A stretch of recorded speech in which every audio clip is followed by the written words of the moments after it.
Hey y'all, in this video, let's answer the question, should your nonprofit run like a business? Let's get into this one.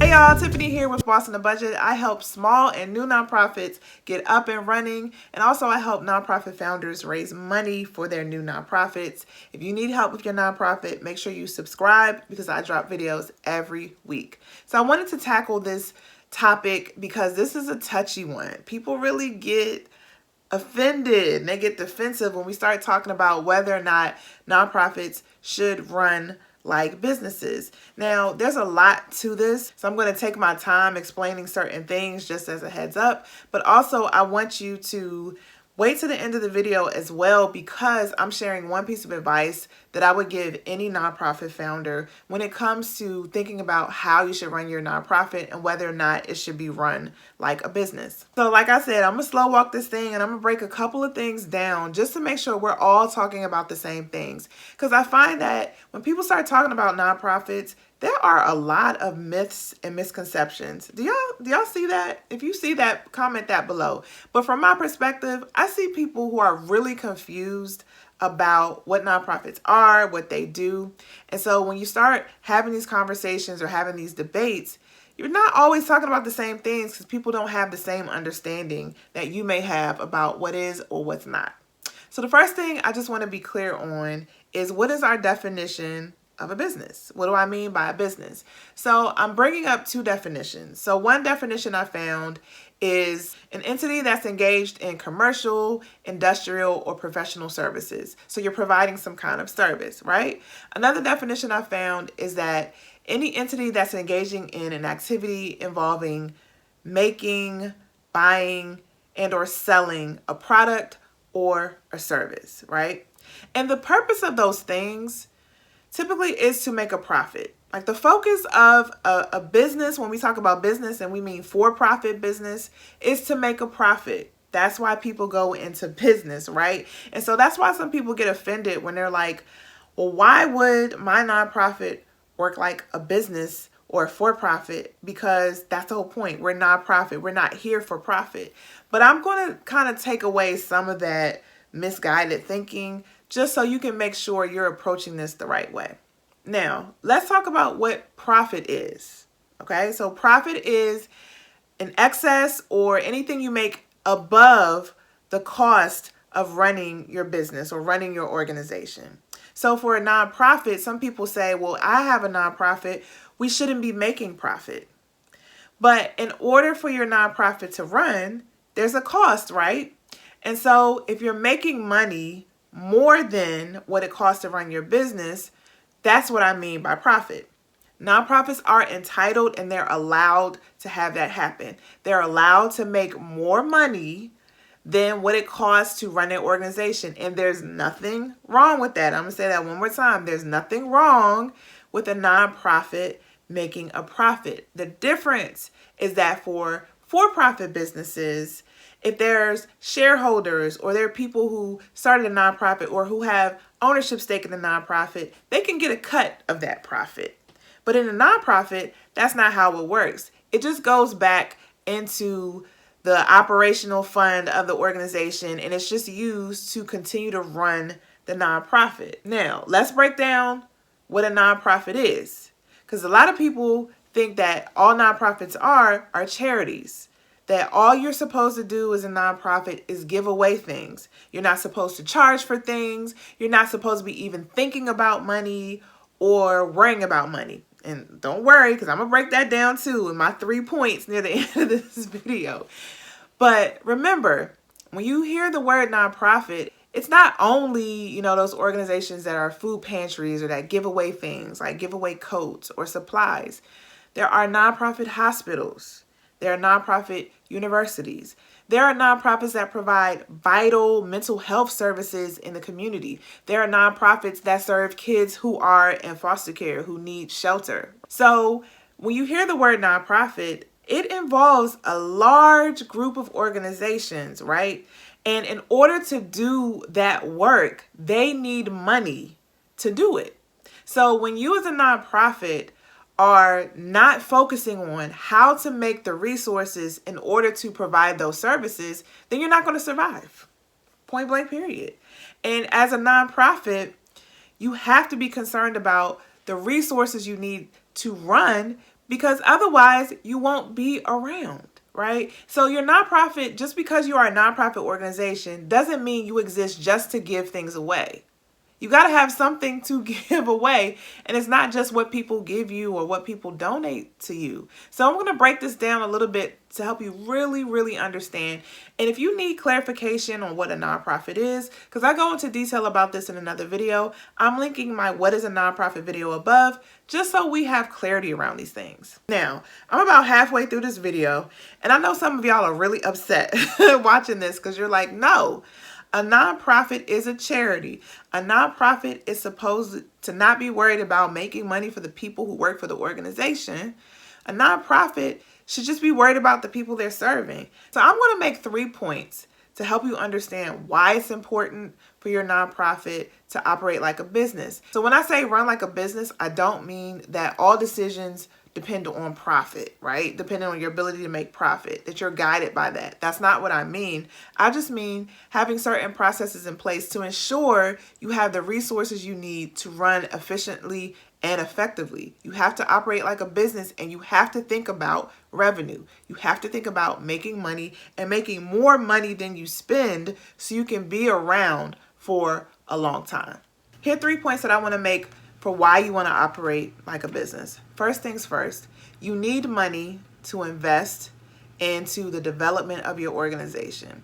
In order for your organization to thrive and to meet basic requirements for the state and the IRS, you need people to do that. You need an executive director to help run the organization and be the liaison with the board. You need accountants to make sure that you're tracking your money the right way and you're reporting your money the right way, the way the IRS expects you to. You need professional services like lawyers, or maybe you need to secure a building, so you need professional services like realtors. And you also want to attract talent. You want people to do good work, and you have to pay people to do good work. Sometimes nonprofits are just run by volunteers, and there's nothing wrong with that. But when you need a certain level of expertise and a certain kind of talent, sometimes it's not enough to have volunteers. So you need money in order to operate, and it takes more than just the programming or getting materials for you to operate well. You got to make sure that you're doing your fundraising, and fundraising requires a lot of time and effort reaching out to your donors and finding new people. You got to worry about marketing and communications so that you can build the trust of your organization and your community so that people will continue to support you. It's a cycle that you have to keep doing and doing and doing. In no way am I suggesting that you should just pay people for the sake of pay them these exorbitant amounts just because your organization is making money. Nothing that I'm saying in this video is suggesting that.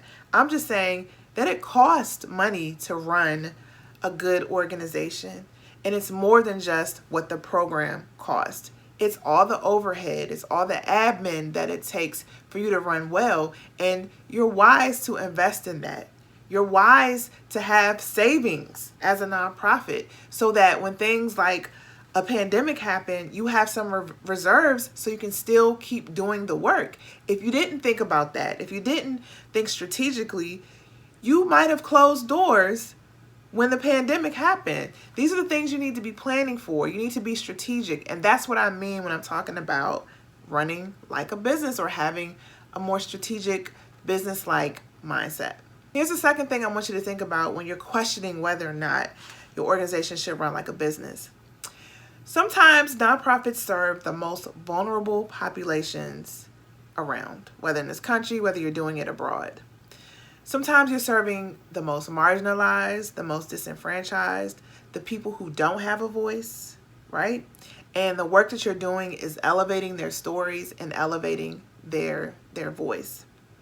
And these people deserve good quality services. And sometimes the people that you serve or the work that you're doing, you can't receive payment for, either because it's just not set up that way, or the people that you're serving really can't afford the type of thing that you're doing. So just because they can't afford it doesn't mean that they deserve subpar services. does that mean we just get by with what we give them?